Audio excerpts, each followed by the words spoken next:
Thanks for tuning in today. I'm Dr. Nick, the Incrementalist. Join me as I seek out the small incremental changes being applied in other industries that we can learn from and that can be applied in healthcare.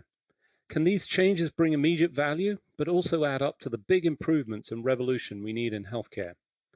Come along with me to explore the possibilities.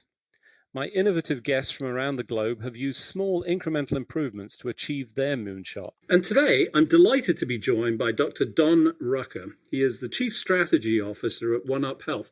Don, thanks for joining me today. Yeah, Nick, always a pleasure. So this is actually the first podcast we've done, so we'll put always for our prior discussions over the years. And always references prior meetings. I've always been lucky enough to meet many of my guests prior to their actual appearance on the show. In fact, that's some of the ways that I go looking for guests. So as I do with all my guests, I like to get a little bit of background. Yours is especially interesting, represents something that not many of us have done, but highly relevant in today's day and age. Tell us about your journey as a physician, how you arrived there, and then how you arrived at this point in your career, if you would. Yeah. So I first got interested. I knew nothing about data, computers, anything. I first got interested as a first-year med student. I was at Penn, and looking around on the nursing units, I just thought, boy, these are stunningly inefficient uses of human labor.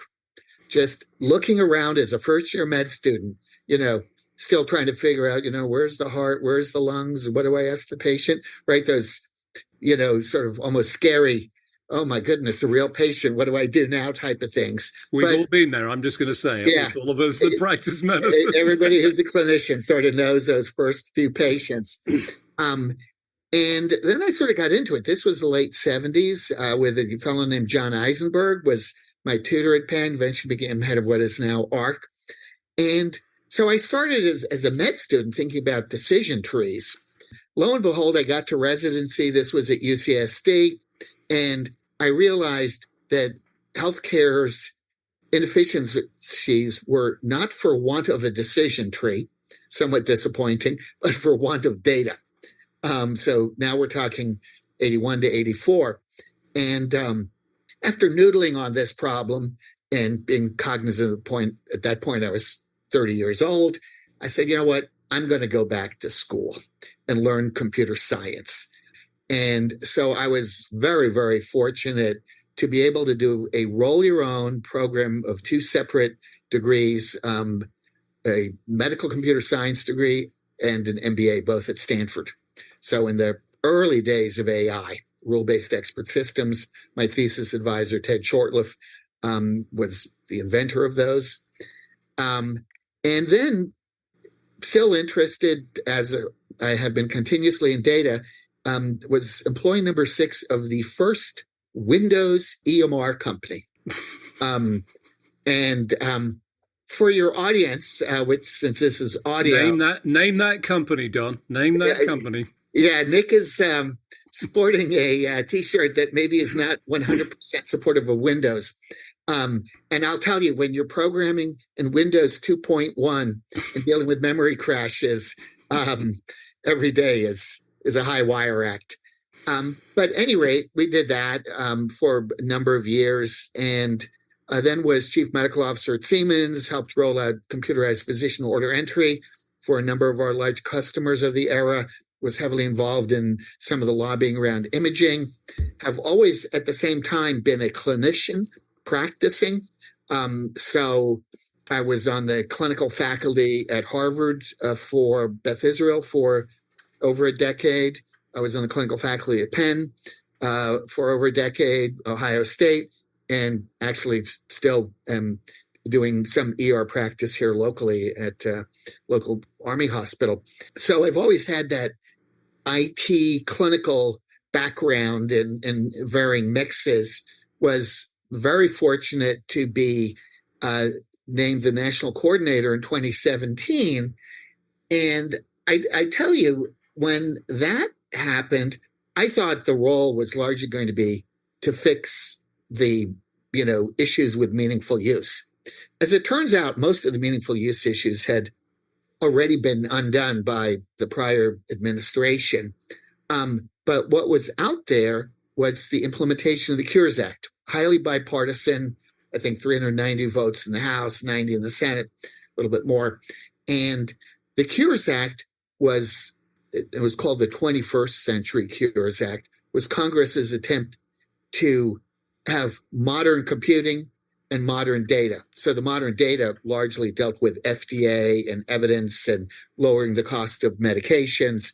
The modern computing obviously dealt with ONC and related, and was national coordinator for 4 years and put in the rules on that when I was a political appointee. So election results, I ended up joining One Up Health, which is a C-round venture-funded firm doing essentially modern fire data computing in the cloud, right? So leveraging all of the cloud capabilities, not just on storing data, not just on moving data, but actually in computing and having that efficient. So I'm chief strategy officer there. So that's a overlong tale of the journey, but throw it out there. I do get asked that on a somewhat regular basis. Yeah, so it's fascinating that far back that you managed to blend those two worlds and, actually do some serious study in the computing and medicine at the same time. There wasn't really a career track. There was no certifications or even qualifications. Now there is. I think there's more folks like that, but it was certainly a struggle in those days, and I felt it, outside of this country and then subsequently coming in, but delighted to see so many more people. And, obviously for you, fantastic trajectory, underlying infrastructure and understanding of all of that, albeit, a long time ago. Things have moved a lot since, that period of time in terms of the computing, but that gives you that foundation. Well, I still stay current on the technical stuff. Right. And do programming every now and then. So, yeah. and subsequently helping set some of the course and, obviously involvement both clinically and, with the technology. But, the undercurrent theme and the one that we're focused on for this episode is interoperability. And I got to say, I feel almost as long as I've been alive, and definitely as long as I've been involved in this space, we've been talking about this, and yet we just never, it's got to be this mirage on the horizon that just keeps moving and disappearing off into the distance. Yeah. What is your vision? Because I've got to believe that's fundamental to anything that we can achieve in terms of data and processing and, advancement. What's your vision for that interoperability then? Yeah, I think we're perilously close. And some of that is just because we've been doing a lot of work in this space for, as you point out, a long, long time. So to me, that on the computing side, we'll get to the healthcare payment side, which is the real barrier. But on the computing side, we now have the pieces, right? What we've needed are electronic data. There's not much point in interoperating on paper, right? The fax is not a helpful thing. So we need a lot of clinical data. We have that. EMRs are basically everywhere today. We have obviously blisteringly fast networks, which, we didn't have. I mean, when I started was before parallel printer cables, which I'm sure dates me out of almost every single person on this audience. But, we didn't have any of this, the networking stuff. Today, obviously, we have, supercomputers in our pocket. And then the final thing is we didn't have robust computable data standards on the core clinical stuff. Now, we've had probably a 40-year journey on, computerizing some of the machinable data. So, HL7 V2 for lab results, DICOM for images, and then with HIPAA X12 for payments. But it's only been in the last 10, 15 years after, frankly, the misstep of HL7 V3 attempts in CCDA, which are sort of the ashes of those attempts, that we have the highly computable FHIR data standard, which for the folks in the audience, fast healthcare interoperability resources, it doesn't matter what that says. What matters is it's in JavaScript object notation, which is literally the language of the modern internet. And the combo of RESTful APIs, you'll have to Google it, it's a little bit too long to explain here, REST APIs, and JSON is just dynamite from a computing point of view. So I think that part of it we've solved. In the US, the part that we have not solved, and we'll talk about that with some of the attempts to prevent interoperability, most notably TEFCA, ironically enough, is we have incented through years of US policy, we've incented very inward-looking delivery systems. So the core economic incentive is to merge with as many hospitals as you can with the goal of capturing high-margin procedures. So surgeries, hips, knees, cardiac cath. Primary care is really, as far as modern hospital system is concerned, it's just a loss leader. It's like, going to the grocery store and they give you a cheese sample, to taste, right? The money is there. And of course, those referrals all have to be pointed inward for the business model. So the EMR systems have, through no particular fault of their own, risen, and, and the success in EMR world is how strongly you don't let anybody escape the net, right? The executive suite, that's called leakage. Every delivery system studies leakage, right? Well, if your EMR and your business model is about preventing leakage, interoperability is antimatter, right? Interoperability, especially that the patient controls. So I'm not talking about things like, a provider portal that the patient can't effectively get the data out. But true interoperability, where it can go into the patient's phone, they can take it with them, and they can shop, is to be prevented at all costs. That's why the lobbying against the rulemaking in the Cures Act was, fairly strong. Intense. Yeah, intense, right? And, people, they didn't want to say, I'm protecting my opaque anti-competitive business model.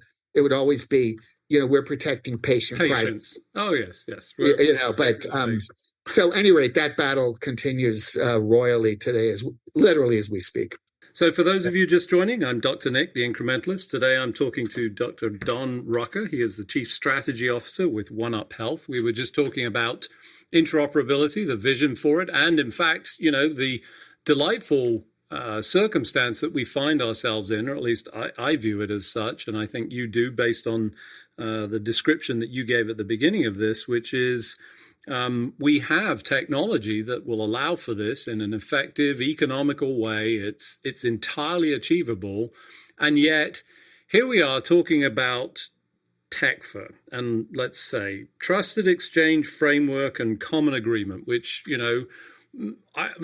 sounds like government speak for, hey, we're going to create an interoperability environment. And, I think people outside of the environment might actually consider this as a positive move, but you've already teased that this is perhaps not. So what is going on? Because ostensibly you look at that and say, well, this is towards a better future. Right. Well, welcome to DC, right? It's sort of Orwellian. So I'd say welcome to America. I'm just going to say, but yeah, welcome to America. And I know then send complaints. Everybody knows my contact point. Yeah. I think maybe before we get into the issues with TEFCA, it may be helpful for folks to reflect and just think about what would healthcare look like if we had the same digital interactivity that we have on our smartphone for every other part of our life. I just paid my car tax in Arlington County, Virginia, which is a lot of money because they have a very high tax rate, not because I have a nice car, online, right? Done. didn't even have to lick a stamp. We were talking, I'm flying out to West Coast tomorrow. I'll, check in on the airline. I'll know any delays. I'll know the weather. I'll know the weather where I'm going. Look at, whatever, sports, anything you want, news, instantaneous. We have none of that in healthcare, right? So I urge listeners to think, what would that world look like? And do you want it? Because right now there's some people who are fighting to prevent that. And, under the guise of TEFCA. And I think part of that challenge is there's so much money in healthcare that folks don't want to give it up, right? No, they do you not. built a monster brick and mortar hospital system, and you can look in almost any major town in America, and you see these highly consolidated delivery systems costs the country a lot of money, a huge chunk of our GDP, we all know. And it's not like they're consumer friendly kind of places or places marked by, any real extension of life. I mean, obviously there's a lot of heroic care going on. And so how do we get the data? How do we move out of those systems? How do we reach escape velocity? That's what I believe true interoperability is. The Cures Act had 3 provisions in it. So 2016, 21st Century Cures Act, passed almost unanimously by Congress, signed at the end of President Obama's term, heavily implemented by President Trump. I mean, that's as bipartisan as it gets. I can't think of anything more bipartisan of substance in the last decades, right? When you get right down to it. And it had 3 provisions, 2 of which we implemented in the ONC interoperability rule with some parallel rulemaking in CMS. One provision was APIs without special effort. I'm quoting the exact language of the law. And so without special effort means not proprietary, not convoluted, not, something that programmers of ordinary skill, from kids in the garage to, people applying their living doing programming could do. The second provision was there should not be information blocking. So historically, HIPAA, you could get your medical record, but typically you had to go beg somebody in medical records in the basement to, photocopy it at great expense. And there have been some partial things on patient portals and, some other file formats that weren't really modern convenient, let's call it, to allow people to somehow get their data, but they didn't work for the obvious reasons. And so Congress said the assumption is providers will, not may, give their data to patients on patient demand and patient apps of the patient's choosing. So, and this was worded as interfering with the access, exchange, and use of health information. Those are the access, exchange, and use. This will come into play.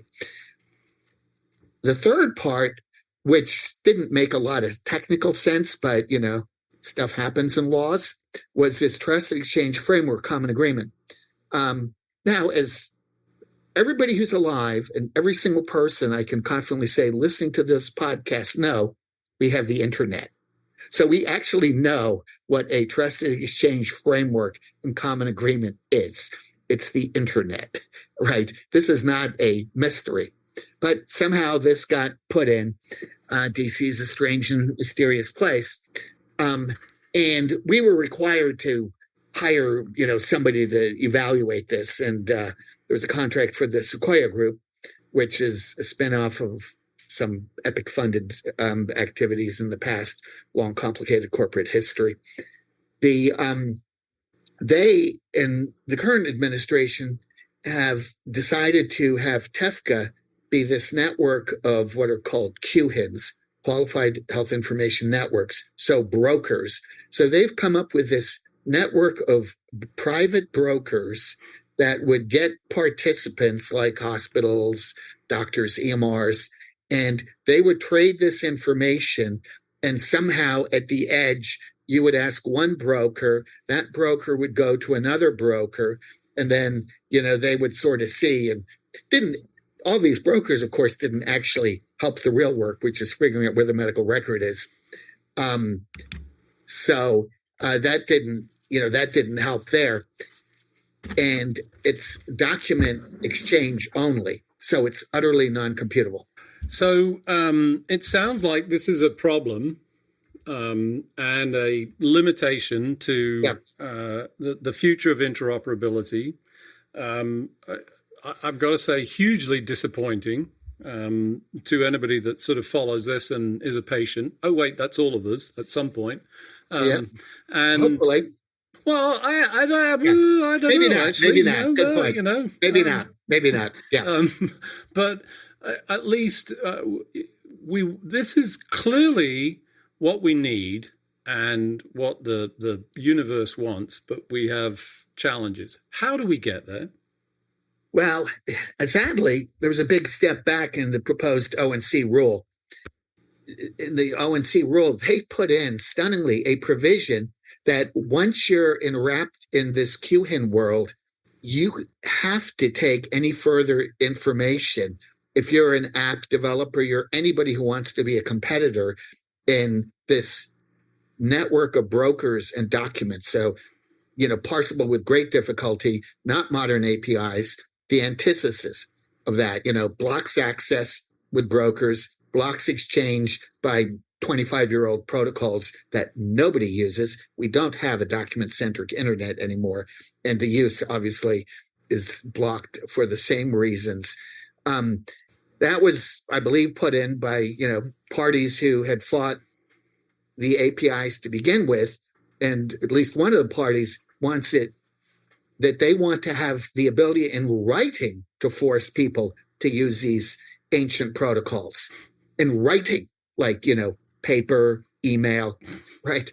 Can you imagine having to write to your airline for your ticket? Please send me the ticket by mail. I mean, this is just, and that, amazingly enough, O&C has currently in the proposed rule. It effectively undoes APIs without special effort and information blocking. It basically, and the language is, in fact, that TEFCA participants have a license to information block. Maybe a license to kill was okay for James Bond, but for TEFCA participants, right, read the big hospitals and EHRs, to be granted by O&C a proposed license to information block. Wow. So, at any rate, it's a political world. It's complicated, and that's sort of where we are today. So tech for 007 is clearly, or 008 they must be, because 007's retired at this point. Yes. Sorry, that should have been a spoiler alert, but okay, tough luck if you didn't know at this point. So in the balance of the time that we have, what have we got to do? What should we all be focusing on to get there? I think the real focus is rethinking interoperability as not moving some bit of information, especially not as a document, but not moving one bit of information from point A to point B, but really thinking about how do we use computing in preventing illness? How do we use computing in allocating care? As we know, care is sort of extraordinarily expensive. The care allocation mechanisms we have today, prior auth, narrow networks, quality measures, Medicare Advantage, those are all things that are threadbare when you think about what a modern computing environment would be. That's what interoperability going in the future is, to be smart. I mean, today with statins, cardiac CT angiogram, and circulating tumor cells, we can prevent probably half of the diseases that kill us today without any further thing other than a change in payment. So true interoperability is, how do we move from the bits and byte transmission to actually computing to make our lives better the way it has in other areas?